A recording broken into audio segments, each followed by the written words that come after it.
My name is Vahid Chitsaz, part of Elite Mastermind Group. Good to have you again on our show, brother. You're killing it on Instagram, man. You got I, somebody needs to have you chill out on Instagram with those pictures, man. You make me feel guilty not hitting the gym, man. I oh look no, at your feet and I'm oh, like, damn, like this guy's got time. I gotta start hitting it. that's okay, man. It's it's part of the I'm lifestyle. doing my best. Motivate. I'm doing little by little. It's a work in progress. I don't think I could get to your level, but I'm working on it. I That's got you on my radar. Just want to let you know that.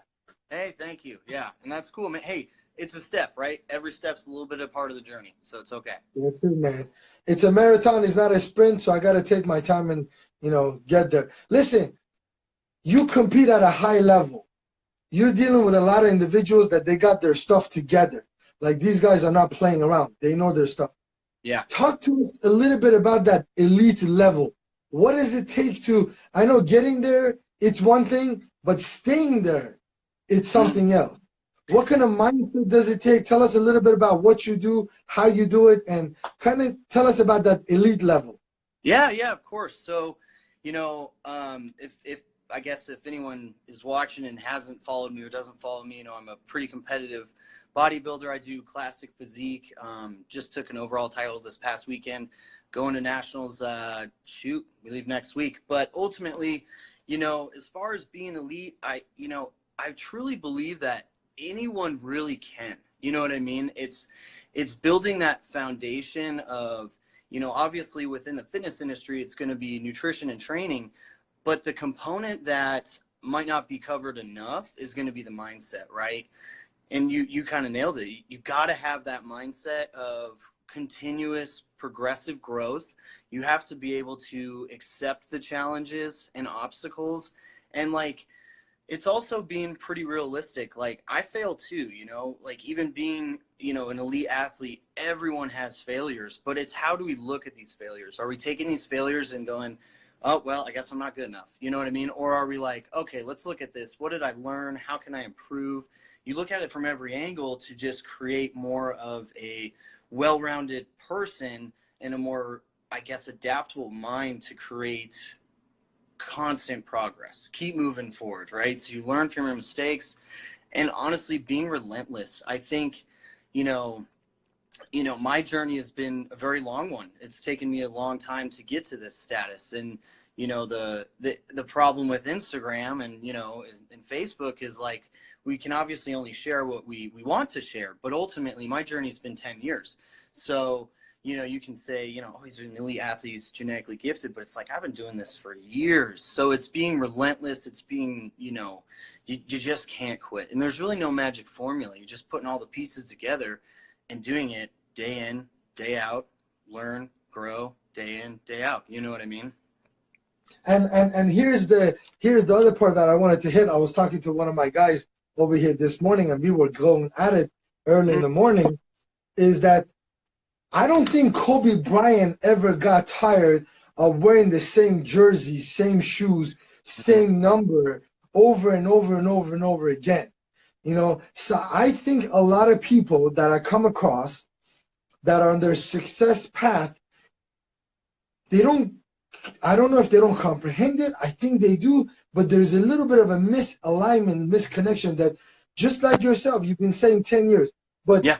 you've been doing the same routine and adding on it. So you don't get tired of the same reps every day or every other day or how often you go. You can't say, oh, I got tired. I've been doing this thing for 5 years. So to me, it's like, tell me about the fitness, because I mean, I've had trainers before, but I haven't been a fitness trainer myself. So Yeah. how do you answer that why should I do the same thing over and over? Because to some people, it just doesn't make sense. No, I totally get it. And, there was a book, gosh, what was the book? I can't remember off the top of my head, but it really, it hit home for me because, we're talking about elite athletes and you're bringing up some big namers. And they mentioned in this book about how essentially elite performers are very good at accepting boredom because, ultimately it might look boring on the outside, and some days I don't want to do it either. You know what I mean? I don't want to go to the gym and do the same routine that I've done for the past, couple months or whatever the case is to get ready for this show. but we're good at handling boredom because it's our routine. So those elite performers can handle boredom, and it helps them excel. Like they develop these routines that might be really like, man, it doesn't seem like they're having any fun, but to us, this is what we thrive, and this is what fulfilling for us. So being really, successful in the fitness industry or any industry, even entrepreneurship, stuff gets freaking hard. And it can get boring because it's relentless. Every day you're dealing with very similar battles, but we get good at accepting that this is just part of the process, and the boredom doesn't slow us down. You got to find new ways to make it exciting or something like that. You know what I mean? So, so as far as the fitness coaching, what was the other question? I feel like I went on a tangent. You hit it right in there. It Okay. does get boring, but if you don't do the boring things, you don't build up enough reps. You don't build. I mean, to me, okay. Let me ask you a question. Yeah. How many days do I have to lock you up, where you can't go to gym, where you lose the edge? What is that in elite fitness, where you're performing in front of hundreds of thousands of people? Like, how many days do I have to keep you in a room where you're like, I lost my edge? It's gonna take me some time to get the same momentum. Because that's the difference. A lot of people chill. At the elite level, you don't effing chill ever, never. Like, you don't chill. You don't have that option to chill. It's like you don't chill. It just doesn't work. But if you had to chill, how many days would it take for you to get back on the track again?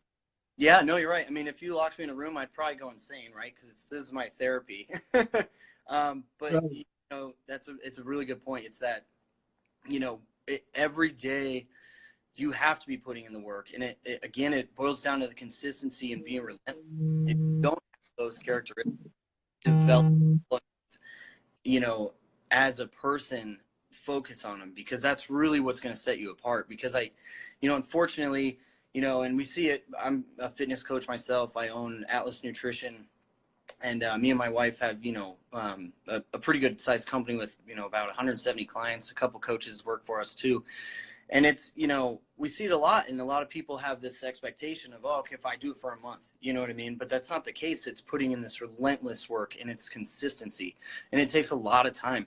But the reason why it's so important is because this journey of taking these steps is what builds these habits that turn it into a lifestyle, right? Like you have to go through, excuse my language, but you have to go through the shit, because that's what's building these habits that turns it into a lifestyle, and they give you these characteristics as a human to be able to excel in other areas of your life, not just fitness. And we talked about it last time. That was my favorite part. The reason why I love coaching, it's not the money. It's not about to me. It's about when you take someone and you get them to be a dedicated, committed client that starts seeing results.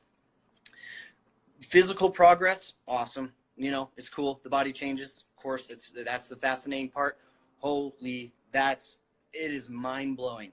People get the confidence to quit their job and start the business they've always wanted to start. They drop the relationship that was really bad for them, and they move on to something bigger and better, and they better themselves, because it might be looked at as selfish, but ultimately you have to be a little selfish to be able to create the life you want, or else you're just giving all your time and energy to everyone else. So that's why I love coaching people, is it's actually the mental part. Physical change is great, but dang, when you see someone truly just take hold of it 150% and just run, and you give them all the tools and advice they need, their life will never ever be the same. And it is the most rewarding thing of all time. And it's because, That's crazy, Tony. You just mentioned that. So it's an inside job. A lot of people think it's an outside influence that needs to come in, or miraculously something is going to happen from outside. But it's not. You didn't change the person. You just give them a new mindset, new discipline, new behavior, and it completely changes all other aspects of their life. How crazy is that as a human being, we have that kind of power? That's crazy to me. So cool. That is the most fulfilling part for me, because that's my mission. I want people to realize that, you really can do anything you want in this life and in this world. You just have to build those characteristics, build those habits, be relentless, and never give up. There's no magic formula. I think everyone's trying to search for it, and it's like, here's the magic formula. Don't stop. Just keep going. You know what I mean? Because then everything's going to fall into place. And you have to become that person that can accept the life that you want. You know, like if I had the life I have right now 5 years ago, I want to be able to handle it. Right? I mean, that's just not how it works, because I've built these new habits, these new, personal successes and failures that have taught me how to handle situations of my 5 year later self. So that's part of the journey too. And I think people forget that you have to become that person. It might sound like a cheesy meme that you see on Instagram, but it's true. If you're not the person, you can't accept that life that you want so bad. So put in the work, learn, grow, and make it happen. And it will. And I promise. I agree with that completely. And I tell you what example I used the other night, and we were in a little mastermind group, and it just completely blew everybody's mind. I said, just let's think. I mean, I got some engineers that I work with also too, so they got the math skills down, where they love it when I come up with these equations, and it relates to mindset and habits. So think about it, Tony. If you take number one, just one, you take it to the power of 365, meaning for 365 days in a year, right? So you take 1 to the power of 365, it's still 1, right? So there's no changes. But if you take 1.01, meaning every day you change something for like 10 minutes, you change something for 5 minutes. Now the result is mind-blowing, is 37.7. So that's crazy. People look at it like, let me do the math. So people are like pulling out their calculators. They're like, hold on a second. 1.01 times 3 to the power of 365. They're like, whoa, it's 37.7. It's crazy. It's completely, if you take 1 degree, now you're 37 degrees off. It's crazy. And you could utilize that in your business. And that's what I look at, is that those 4 or 5 years, you will building up that compounding effect that you will do. So right now, you know everything. You're in the game. You know everything there is to know about fitness industry. You know the new ways, new trends, new stuff. You're in the game. But it takes time to get into the game. So to me, it's like, don't want success right away. You want it slow but steady towards the progress. Like that's what you want. It's so true. And I love that you brought that up, because the compound effect, one awesome book, by the way, but it's so true. It's, 1% better every day adds up over a couple of years. Shoot, it adds up over 1 year. I mean, see what some people do in 1 year of total dedication. You know what I mean? Shoot, 6 months of total dedication for themselves, right? It's mind-blowing. And the thing too is it doesn't need to be these super drastic changes that people might think. Like, something super simple in the fitness industry. Okay, stop drinking soda. You know what I mean? And you not drinking soda, let's say you're doing one every single day, and now you're not drinking soda every single day. Do you realize that adds up to X amount of calories over 6 months? Now you're losing X amount of weight. So you're right. It is that's like a simple formula to break it down. That's something so small, such a minor change can lead to dramatic results. And that's why you don't have to dive in, just head first right away. Take these small little habits. And that's what we're so big on, is we want to teach that the lifestyle aspects, right? We're going to change little things here and there, and then you're going to want more because you're going to start seeing results, and then we'll change a little bit more. And then now it's like, wow, look at this drastic change we've created because it's been over time. And now we're not yo-yo dieting. We've changed your life. Got it. Now, Tony, let's get into diet. So this will wrap up our Thinkandgrowrich interview. Now I want to get free coaching. So why is it when I call, now I'm going to just, at least I'm honest about it. Now I'm going to throw it out. So let me ask you a question. Why is it when I cut out carbs, the first couple of days I go through that shitty withdrawal? Like my hands are shaking, I get a migraine.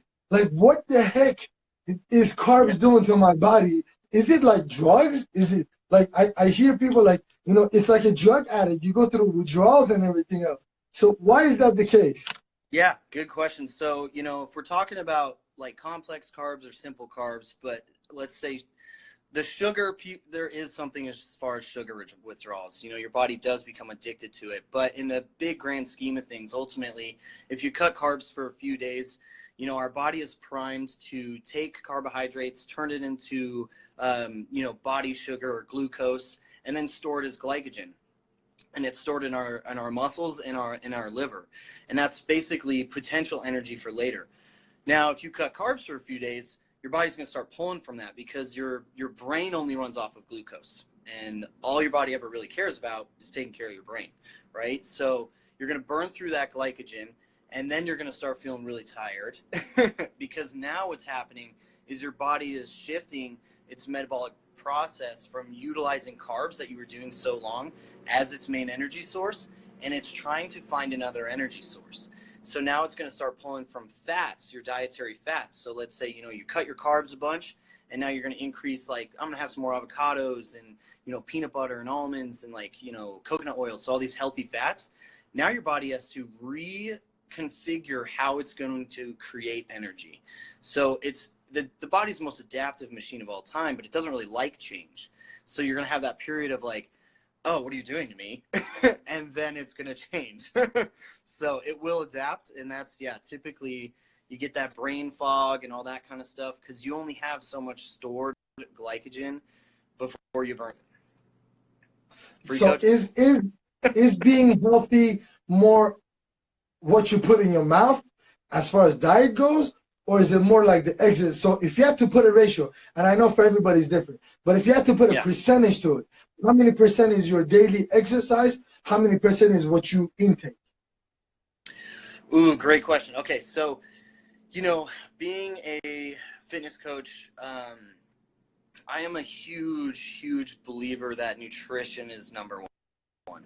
I'm not going to say that exercise is not important, because obviously you get the release of endorphins and it makes you feel good, and that's where you're going to see a lot of your body composition changes. Is going to be because you have to stimulate those muscle fibers to change and to grow, and that'd be training. But ultimately, nutrition is what you put in your mouth. Is really, you are what you eat. So you got to take care of your. And that's because I've seen clients who fall and still drop a bunch of weight, or that like loose skin feel that they don't like. And that's where that training, straight shot answer, I would say nutrition's number one. And then obviously we're going to have to incorporate training because it's healthy. It's going to help strengthen bones. And that's where you're going to see that the composition change of your body. But as we were saying earlier, the biggest part, get your mind right, and everything else. I agree with it. Listen, Tony, I want to thank you so much for taking this time and being with us. Hopefully we'll get to do it often, brother. I know you're bringing a lot of value to your clients and everything else. Keep up the good work, but try to, tone down on the pictures on Instagram a little bit. You're making us look bad, so just kind of archive some of it. Archive some of it. It's cool, man, But listen, great job. Keep up the good work. I'm excited to see more with us. Thank you so much, man. I appreciate your time. You got it. Talk to you later. Bye-bye.